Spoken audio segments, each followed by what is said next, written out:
10 बजने को आए और सगुना की बच्ची का अभी तक कोई पता नहीं। महारानी मेरा फ़ोन भी नहीं उठा रही है, ज़रूर इधर उधर काम करके पैसे बना रही होगी।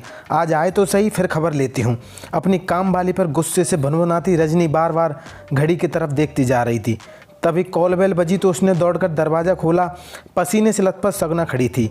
दीदी वो क्या है, सगुना ने कहना चाहा, लेकिन उस पर रजनी फट पड़ी। आज तो तेरा कोई बहाना नहीं सुनूंगी। सब समझती हूँ तुम छोटे लोग एक नंबर के लालची होते हो। तुम लोगों का कितना भी कर दो लेकिन कभी अपने नहीं होते, नमक हराम कहीं के। कहते कहते वह रुक गई जब बेटे और पति के माथे और हाथ पर उसने पट्टियां बंधी देखी। वे दोनों सगना के पीछे पीछे ही खड़े थे।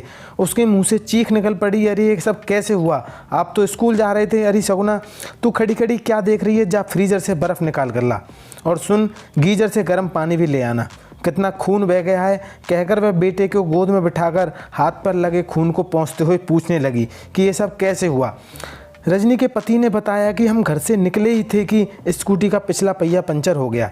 स्कूटी को मैकेनिक के हवाले करके हम ऑटो का इंतज़ार कर रहे थे कि तेज़ी से एक बाइक आई, हमको टक्कर मारकर चली गई।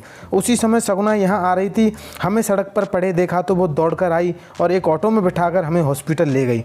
डॉक्टर तो एक्सीडेंट किट कहकर हाथ नहीं लगा रहे थे। तब तुम्हारी सगुना उनसे भिड़ गई, बोली अब कानून है कि पहले इलाज फिर पुलिस जाँच। सच कहता हूँ रजनी, उस वक्त सगुना न होती तो जाने क्या होता। इतने में सगुना बर्फ़ की थैली लेकर आ गई और उसे देते हुए बोली, दीदी लीजिए बर्फ़, साहब जी के घुटने में ज़्यादा चोट है। आप रजना सगुना का हाथ पकड़कर बोली, सगुना मुझे माफ़ कर दे, तूने इनकी जान बचाई। मैं तुझे धन्यवाद कहने के बजाय तुझे खरी खोटी सुना दिया।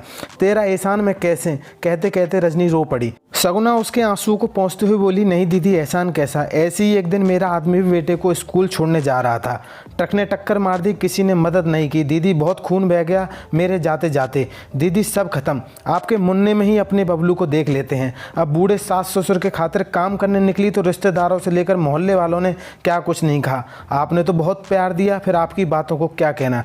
कहते हुए भावुक हो गई। मुस्कुराते हुए रजनी के बेटे को पुचकारने लगी, अभी दर्द हो रहा है मेरे मुन्ने को। रजनी उसे अपलक देखती रही। ये छोटे लोग बड़े काम करके भी जताते नहीं, और हम बड़े लोग स्वयं के सगुना के सामने वह बहुत छोटा महसूस कर रही थी। दोस्तों, कहानी सुनने के बाद लाइक